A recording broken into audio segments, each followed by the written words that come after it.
And moving on to another major political development, BJP has called for an urgent meeting with the top leaders of its Jammu and Kashmir unit in New Delhi.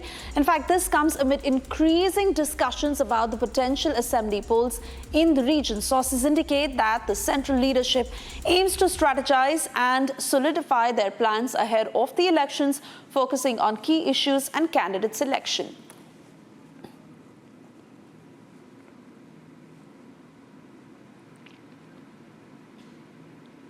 Gursimran is all set to join us to give us more details of how the meeting is going to happen in the national capital, but most importantly, the strategy that is to be devised. Remember, it is extremely important ahead of the polls in Jammu and Kashmir, and I'm being told Gursimran joins us live. Gursimran, do take us through the finer details of how BJP is planning this meet in the national capital and what is going to be the way forward for the BJP as far as the plan in Jammu and Kashmir is concerned. Yes, Suisha, good morning. And yes, this is an immediate meeting that was called. The BJP top brass was summoned on the urgent basis to the national capital yesterday evening.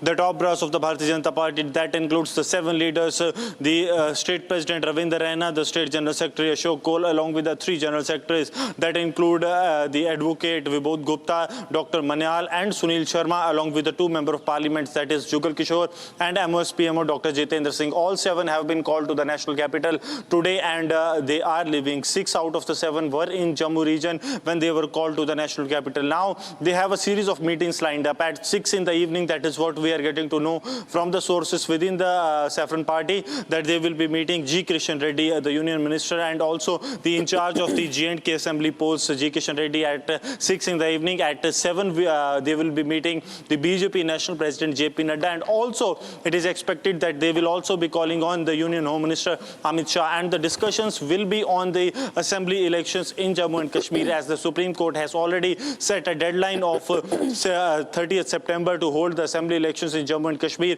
And any time from now, it is expected that model code of conduct will be implemented in Jammu and Kashmir if the elections are to be held in a time-bound manner that has been given by the Supreme Court. So a thorough and a threadbare discussion will take place on the prevailing political scenario in Jammu and Kashmir, and also the result of the Lok Sabha elections, because if we go by the Lok Sabha elections, then the BJP has won 29 out of 36 assembly constituency they have fought the elections at. So for the BJP, it is a win-win situation, though they are not at the numbers to make the government, but the BJP leadership in Jammu and Kashmir itself feels that on their own they won't be in a position, though they will be going with the claimer of claiming more than 50 seats in the assembly elections, but they know that the demography and also the political scenario is not in favor of them getting a thumping majority on their own. So they have to depend on the allies, and this all will be discussed in the meeting that will take place today, first at the residence of G. Kishan Reddy and then at the residence of JP Nadda. That is what we are getting to know.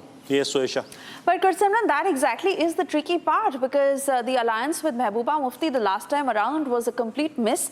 And let's understand that these polls are also happening after the abrogation of Article 370, for which it is the BJP that led the way forward. So in that sense, the people's mandate is really put to test in the upcoming polls, and the BJP has a tough nut to crack. Yes, certainly BJP has a tough nut to crack, you have rightly mentioned, because getting a majority on their own is, for now, BJP leaders themselves say that it is what for now seems is not possible for them, and that's why they have to go with the alliance. Though they have some of the soft alliance partners, be it Sajad Loan or the Apni party's Altaf Bukhari, but when it comes to the Lok Sabha elections, they have failed to perform or to prove their mettle, because in the Baramulla Lok Sabha constituency, the Apni party, the Sajad Loan's Jammu Kashmir People Conference stood at the 3rd place, though they managed to garner some vote, and but they remained confined to 2 to 3 assembly constituencies. Same is the case for the Apni party that is led by the Altaf Bukhari. So they have not done the wonders in 2 parliamentary constituencies. They have fought the election. So this is something that is concerning the Bharatiya Janata Party. Today noon, all the leaders of the BJP that are in Jammu region, they will be leaving to the national capital, and then they will be having a threadbare discussion, because today Monday they will be meeting JP Nadda, and on 6th of July, that is 2 days after this, JP Nadda will himself be coming to Jammu for the executive meet of the Bharatiya Janata Party. This is a extended executive meet of the Bharatiya Janata Party in which over 1200 functionaries of the BJP have been called in. So this is seen as a preparations to the assembly elections, that the BJP is going to go all out to secure as many seats as they can from the Jammu region, and then some bonus seats from the Kashmir Valley, so that they are in a position to bargain with the other political parties to have a big brother roles in the government that will be formed after the assembly elections. Suresh. All right, Gursimran, many thanks for getting us those details. Of course, we wait and watch what the BJP does next, but so far the focus certainly on this meet to happen in New Delhi.